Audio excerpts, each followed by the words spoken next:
ആലപ്പുഴയിലേക്കാണ് പോകുന്നത്. ആലപ്പുഴ ഇടതുപക്ഷത്തെ സംബന്ധിച്ച് അവരുടെ ഉറച്ച കോട്ടയാണ്. ഒരു സീറ്റ് ഒഴികെ ബാക്കി എല്ലാ സീറ്റുകളും സ്വന്തമാക്കിയിരുന്നത് LDF ആണ്. അത് 2021 മാത്രം കാഴ്ചയല്ല, 2016 അതാണ് കാഴ്ച. എല്ലായ്പ്പോഴും ഇടതിനൊപ്പം ഉറച്ചു നിൽക്കുന്ന മണ്ഡലങ്ങൾ ഉള്ള ഇടം കൂടിയാണ് ആലപ്പുഴ. അവിടെ എന്താണ് ഇത്തവണത്തെ സാഹചര്യം? ഏറ്റവും ആദ്യം ശ്രദ്ധ പോകുന്നത് അമ്പലപ്പുഴയിലേക്കാണ്. ജി സുധാകരൻ ഇത്തവണ CPM-ൽ നിന്ന് വിട്ട് UDF-നൊപ്പം എത്തുന്നു. അവിടെ സ്വതന്ത്ര സ്ഥാനാർത്ഥിയായി മത്സരിക്കുന്നു. UDF പിന്തുണയിൽ എന്ന സാഹചര്യമാണ്. അതുകൊണ്ട് തന്നെ സംസ്ഥാനത്ത് ഫലം വരുമ്പോൾ എല്ലാവരും ആദ്യം ഉറ്റുനോക്കുന്ന ഒരു മണ്ഡലമായി അമ്പലപ്പുഴ മാറിയിരിക്കുകയാണ്. അവിടെ എന്ത് സംഭവിക്കുന്നു എന്നത് എല്ലാവരും ഉറ്റുനോക്കുന്നു. ഒപ്പം കായംകുളത്തും ആലപ്പുഴയിലുമൊക്കെ വലിയ രീതിയിലുള്ള മത്സരങ്ങൾ നടക്കുന്നു, ശക്തമായ മത്സരങ്ങൾ നടക്കുന്നു എന്നതാണ് മനസ്സിലാകുന്നത്. മറ്റു കൂടുതൽ മണ്ഡലങ്ങളിൽ ശക്തമായ മത്സരം എന്ന ഒരു സാഹചര്യത്തിലേക്ക് കാര്യങ്ങൾ പോയിരിക്കുകയാണ്.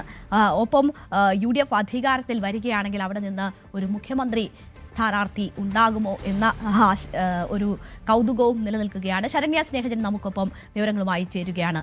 ശരണ്യ, ചെന്നിത്തലയുടെ ഹരിപ്പാട് ഒഴികെ ബാക്കിയെല്ലാം LDF-നൊപ്പം കഴിഞ്ഞ 2 ടേമിലും നിന്ന ജില്ലയാണ് ആലപ്പുഴ. പക്ഷേ ജി സുധാകരൻ ഉൾപ്പെടെ ഉയർത്തിയിട്ടുള്ള വലിയ വെല്ലുവിളിയുണ്ട്. സുധാകരനെ തോൽപ്പിക്കുക എന്നതാണ് ഏറ്റവും വലിയ ഉത്തരവാദിത്തമായി LDF ഇപ്പോൾ ഏറ്റെടുത്തിരിക്കുന്ന വിഷയവും ആലപ്പുഴയെ സംബന്ധിച്ച്. എന്തൊക്കെ സംഭവിക്കാം? എന്തൊക്കെയാണ് പ്രധാനമായും ജനങ്ങളെ സ്വാധീനിക്കുന്ന ഘടകങ്ങൾ ആലപ്പുഴയിൽ?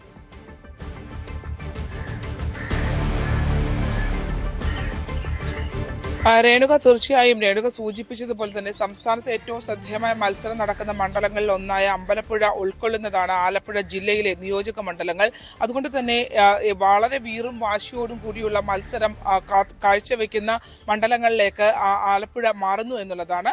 അതിൽ തന്നെ പ്രധാനപ്പെട്ടത് ആലപ്പുഴ ജില്ലയിൽ നേരത്തെ പറഞ്ഞതുപോലെ തന്നെ ഇടത് കോട്ടയായി കഴിഞ്ഞ 2 ടേമുകളിലായി ഉറച്ചു നിന്നിട്ടുള്ള ഒരു ജില്ലയാണ്. അതോടൊപ്പം തന്നെ LDF-ന്റെ പ്രത്യേകിച്ച് LDF-ൽ കൃത്യമായ ഒരു പങ്ക് ആലപ്പുഴയിൽ നിന്നുള്ള നിയമസഭാ മണ്ഡലങ്ങളിലെ വിജയികളിലൂടെ ലഭ്യമാവുകയും ചെയ്തിട്ടുണ്ട്. പക്ഷേ ഇത്തവണ അങ്ങനെയല്ല കാര്യങ്ങൾ എന്നുള്ളതാണ് നമുക്ക് മനസ്സിലാക്കാൻ കഴിയുന്നത്. അതായത് ഫീൽഡിൽ നിന്ന് നമുക്ക് പറയാൻ കഴിയുക ആലപ്പുഴയിൽ മിക്ക ഇടങ്ങളിലും കനത്ത മത്സരമാണ് നടക്കുന്നത് എന്നുള്ളതാണ്. അത് വടക്ക് അരൂർ തൊട്ട് തെക്ക് കായംകുളം വരെയുള്ള ഇടങ്ങളിൽ ഇഞ്ചോടിഞ്ച് പോരാട്ടമാണ് UDF-ഉം LDF-ഉം തമ്മിൽ നടക്കുന്നത് എന്ന് തന്നെ പറയാം. BJP-ക്ക് സാധ്യത ഉണ്ടായിരുന്ന, NDA-ക്ക് സാധ്യത ഉണ്ടായിരുന്ന 2 ഇടങ്ങൾ, ഒന്ന് ചെങ്ങന്നൂരും അതോടൊപ്പം തന്നെ കായംകുളവുമായിരുന്നു. എന്നാൽ കായംകുളത്ത് BDJS-നും സ്ഥാനാർത്ഥി വന്നു. അതോടൊപ്പം തന്നെ ചെങ്ങന്നൂരിൽ സ്ഥാനാർത്ഥികളെ, അതായത് നേരത്തെ അവിടെ പ്രവർത്തിച്ചിരുന്ന സ്ഥാനാർത്ഥിയാകുമെന്ന് കരുതിയിരുന്ന സന്ദീപ് വചസ്പതിയെ ഹരിപ്പാടേക്ക് മാറ്റിയതോടുകൂടി അവിടെയും ഒരു സാധ്യതയ്ക്ക് മങ്ങലേൽക്കുന്ന ഒരവസ്ഥയാണ്. അതുകൊണ്ട് തന്നെ NDA ഇപ്പോൾ ഏറ്റവും മികച്ചൊരു പെർഫോമൻസിലേക്ക് പോകുന്ന മണ്ഡലങ്ങൾ, നമ്മൾ നേരത്തെ പോകുന്നവരൊഴുക്കിലല്ല കാര്യങ്ങൾ പോകുന്നത് എന്നുള്ളതാണ്. രമേശ് ചെന്നിത്തല മത്സരിക്കുന്ന ഹരിപ്പാട് മണ്ഡലത്തിൽ BJP കൃത്യമായ ഒരു മുന്നേറ്റം, അവർ അവിടെ BJP UDF-നോ അല്ലെങ്കിൽ മറ്റു മുന്നണികൾക്കൊപ്പം ഒരു ശക്തമായ ത്രികോണ മത്സരത്തിലേക്ക് കാര്യങ്ങൾ കൊണ്ടുവരുന്നൊരു അവസ്ഥ അവിടെ ഹരിപ്പാട് മണ്ഡലത്തിൽ ഉണ്ട് എന്നുള്ളതാണ്. അതുകൊണ്ട് തന്നെ ആലപ്പുഴ ജില്ലയിൽ ഇത്തവണ ഉണ്ടാകാൻ പോകുന്ന തെരഞ്ഞെടുപ്പ് റിസൾട്ട് വളരെ ആകാംക്ഷയോട് കൂടിയാണ് നോക്കിക്കാണേണ്ടത്. എങ്ങനെയാണ് ഇത് മറ്റൊരു സാഹചര്യത്തിലേക്ക് പോവുക എന്ന് പറയാം. കാരണം അമ്പലപ്പുഴയിൽ ജി സുധാകരൻ മത്സരിക്കുന്നു. CPM-ന്റെ നേതൃത്വത്തോട് ആശയപരമായി പല രീതിയിൽ വെല്ലുവിളികൾ ഉയർത്തിക്കൊണ്ടാണ് അദ്ദേഹം പുറത്തേക്ക് വന്നിട്ടുള്ളത്. അതുകൊണ്ട് തന്നെ ജനകീയ സ്വതന്ത്ര സ്ഥാനാർത്ഥിയായി ജി സുധാകരൻ മത്സരത്തിന് ഇറങ്ങുമ്പോൾ UDF പിന്തുണയോടുകൂടി എത്തുമ്പോൾ അത് എങ്ങനെയും പരാജയപ്പെടുത്തുക എന്നുള്ളതാണ് CPM-ന്റെ നീക്കം, ഇടതുപക്ഷത്തിന്റെ നീക്കം. കാരണം അല്ലെങ്കിൽ സുധാകരൻ ഉന്നയിച്ച വാദങ്ങൾ അത് ശരിവെക്കുന്നത് പോലെയാകും ആ തെരഞ്ഞെടുപ്പ് പരാജയം LDF-ന് ഉണ്ടാവുകയാണെങ്കിൽ എന്നുള്ളതാണ്.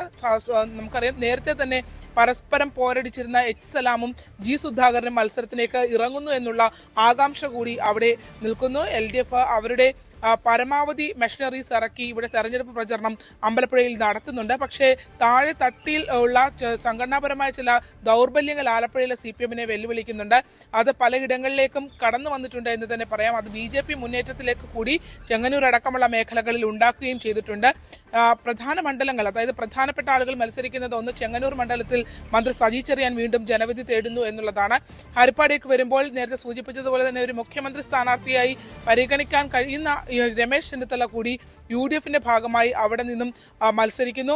പി പ്രസാദ്, കൃഷിമന്ത്രിയായ പി പ്രസാദ് ചേർത്തലയിൽ നിന്ന് മത്സരിക്കുന്നുണ്ട്. ഒപ്പം ഈ മണ്ഡലങ്ങളൊക്കെ നമ്മൾ പരിശോധിക്കുകയാണെങ്കിൽ അരൂരിലേക്ക് പോവുകയാണെങ്കിൽ അവിടെ ദലീമ ജോജോയും അല്ലെങ്കിൽ ഷാനിമോൾ ഉസ്മാനും തമ്മിൽ വ്യത്യസ്തമായ മത്സരത്തിലേക്ക് അവർ കടക്കുന്നു എന്നുള്ളതാണ്.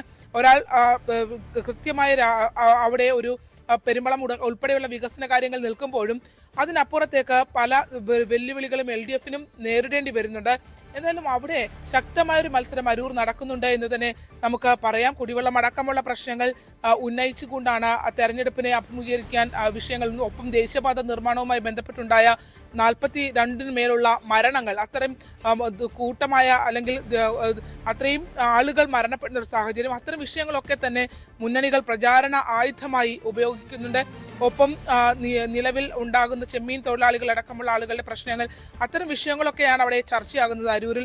അങ്ങനെ വരുമ്പോഴും പെരുമ്പളം ഉൾപ്പെടെയുള്ള പാലം ഉൾപ്പെടെയുള്ള കാര്യങ്ങൾ വികസന കാര്യങ്ങളായി ഉയർത്തിക്കാട്ടുമ്പോഴും അരൂരിന്റെ മണ്ണിൽ നിന്ന് നമുക്ക് മനസ്സിലാക്കാൻ കഴിയുന്നത് അരൂരിൽ അതിശക്തമായ മത്സരമാണ് എന്നുള്ളതാണ്. ആര് വിജയിക്കും എന്നുള്ളത് പ്രവചിക്കാൻ കഴിയാത്ത രീതിയിലുള്ള ഇഞ്ചോടിഞ്ച് പോരാട്ടമാണ് അരൂരിൽ ഉണ്ടാകുന്നത്.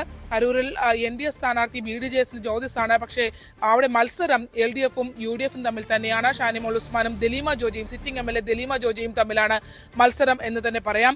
തിരിച്ച് ഇങ്ങോട്ട് വരികയാണെങ്കിൽ ചേർത്തലയിലേക്ക് വരുമ്പോൾ പുറമേ നിന്ന് നമുക്ക് നോക്കാം, ഇടതുപക്ഷത്തിന്റെ കോട്ടയാണ് ചേർത്തല എന്ന് പറയുമ്പോൾ പോലും കഴിഞ്ഞ തെരഞ്ഞെടുപ്പിലെ കണക്കുകൾ അത്ര ഗുണകരമല്ലായിരുന്നു ചേർത്തലയ്ക്ക് എന്നുള്ളതാണ്. ഏറ്റവും ഒടുവിൽ വരെ 2000-3000 ഭൂരിപക്ഷത്തിൽ നിന്ന കോട്ടയെന്ന് കരുതിയെടുത്ത് അത്രയും ഒരു ഭൂരിപക്ഷത്തിൽ മാത്രമാണ് പി പ്രസാദിന് ഉയർന്നു നിൽക്കാൻ കഴിഞ്ഞത്. വോട്ടെണ്ണി തീർന്നപ്പോൾ 6000-ൽ പരം വോട്ടിന്റെ ഭൂരിപക്ഷം മാത്രമേ അവിടെ ഉണ്ടായിരുന്നുള്ളൂ എന്നുള്ളതാണ്. മുഹമ്മയും കഞ്ഞിക്കുഴിയും അടക്കമുള്ള ഇടതു കോട്ടകൾ നിൽക്കുന്ന പഞ്ചായത്തിലാണ് ഇത്ര കുറഞ്ഞ ഭൂരിപക്ഷത്തിൽ മത്സരിച്ച് കയറേണ്ടി വന്നത്. UDFന്റെ സ്ഥാനാർത്ഥിയായ രാജേന്ദ്ര പ്രസാദാണ് അവിടെ മത്സരിക്കുന്നത്.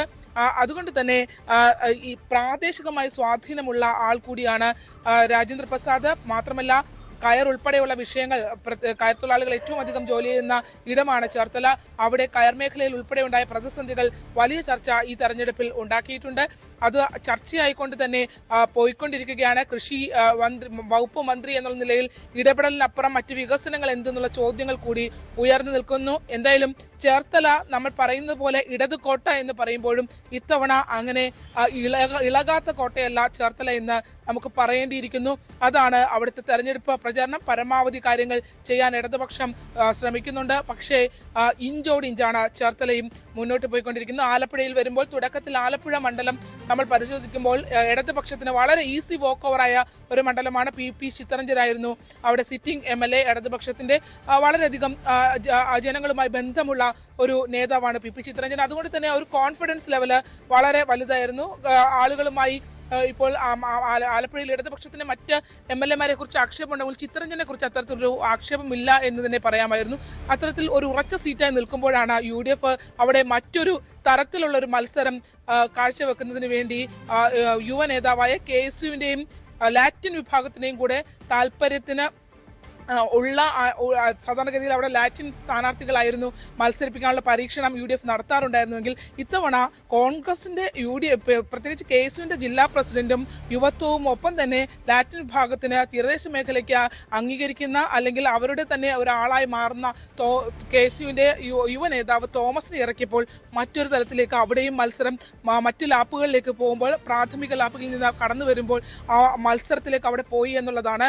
ആലപ്പുഴ അത്തരത്തിൽ ഒരു മുന്നേറ്റം അല്ലെങ്കിൽ മത്സരത്തിൽ ഒരു ഇഞ്ചോടിഞ്ച്, അതായത് ഏകപക്ഷീയമായ ജയമെന്ന ഇടതുപക്ഷത്തിന് ഉറപ്പിച്ചിരുന്ന മണ്ഡലത്തിൽ മത്സരം കാഴ്ചവെക്കാനായി അവർക്ക് കഴിഞ്ഞു എന്നുള്ളതാണ്.